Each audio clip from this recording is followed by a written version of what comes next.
O Senhor é minha luz e salvação. Queridas irmãs e irmãos, estamos hoje no segundo domingo da Quaresma e temos o Evangelho de São Lucas, o capítulo 9, verso 28 ao 36.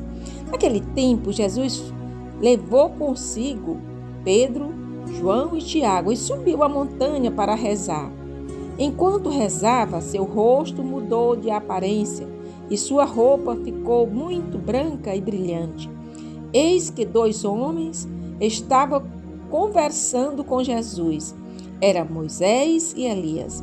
Eles apareceram vestidos de glória e conversando sobre a morte que Jesus iria sofrer em Jerusalém.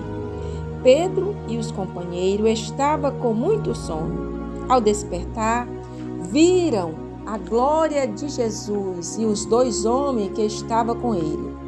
E quando estes homens se iam afastando, Pedro disse a Jesus: Mestre, é bom estarmos aqui. Vamos fazer 3 tendas, uma para ti, outra para Moisés, outra para Elias. Pedro não sabia o que estava dizendo. Ele estava ainda falando quando apareceu uma nuvem que os cobriu com sua sombra. Os discípulos ficaram com medo ao entrarem dentro da nuvem. Da nuvem, porém, saiu uma voz que dizia: Este é meu filho escolhido, escutai o que ele diz. Enquanto a voz ressoava, Jesus encontrou-se só. Os discípulos ficaram calados naqueles dias e não contaram a ninguém nada do que tinha visto. Palavra da salvação.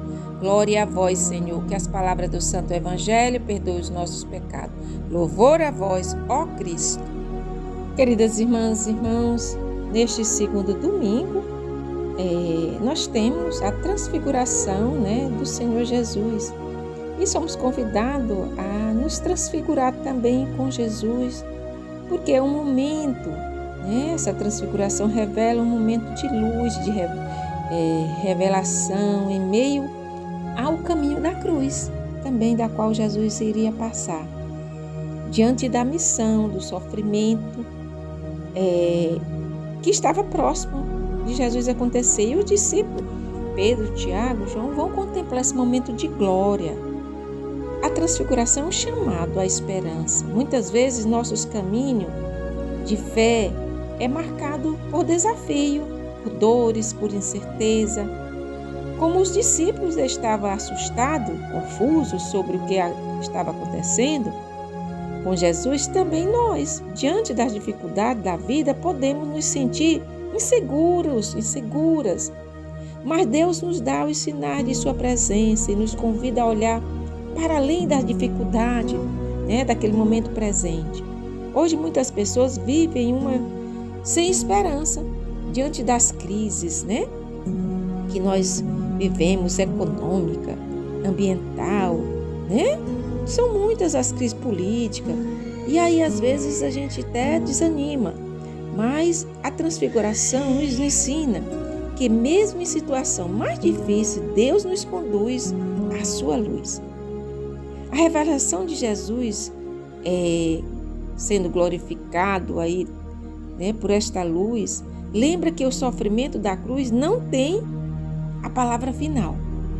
Porém, é Deus, Ele está nos preparando e preparando os discípulos para a sua ressurreição. Pedro queria permanecer ali, construir umas tendas, para Moisés, para Elias e para Jesus, para prolongar aquele momento tão bom. Nós muitas vezes também queremos, quando tem um momento bom, a gente quer ficar ali, mas Jesus não permite. Ele desce do monte e segue o caminho de Jerusalém para enfrentar o caminho da cruz. Isso nos ensina que a experiência com Deus não é um refúgio, mas é uma forma da gente nos alimentar, nos dar força, nos comprometer ainda com o reino. O convite do Pai é claro: escutai-o. Escutai o que ele diz, o texto diz. Que saiu aquela voz: escutai. Porque esse é o meu filho que eu escolhi. Ele nos ensina a amar, a cuidar do universo, a lutar por justiça, a sermos solidários uns com os outros, principalmente com os que mais sofrem. Escutar Jesus significa agir conforme o seu evangelho, transformando nossas vidas e o mundo que está ao nosso redor. Que essa quaresma nos leve o caminho da conversão e nós podemos nos transfigurar e alimentar nossa fé, nossa esperança. Assim como Jesus brilhou no monte, nós somos chamados a ser luz para os outros, especialmente aqueles que vivem mais em lugar sombrio, né? Situação de pobreza, de desesperança. Que essa liturgia de hoje nos impulsione a viver esse amor de Deus, a praticar a fraternidade, a construir a esperança, fazer com que esse evangelho realmente ressoe em nossas vidas e no mundo no qual nós vivemos. Que esta quaresma seja marcada pela confiança na presença de Deus e nos transfigurar e nos fortalecer para viver como discípulos comprometidos com o reino de Deus. Louvado seja nosso Senhor Jesus Cristo, para sempre seja Deus louvado. Fiquemos nessa presença desse Deus de amor que é Pai, que é Filho, que é Espírito Santo. Amém. Um abençoado início de semana. Que essa segunda semana da quaresma nos comprometa mais a viver na sua presença, no seu amor e a nos comprometer em ser presença de luz para todos aqueles que cruzam nossos caminhos. Assim seja. Amém.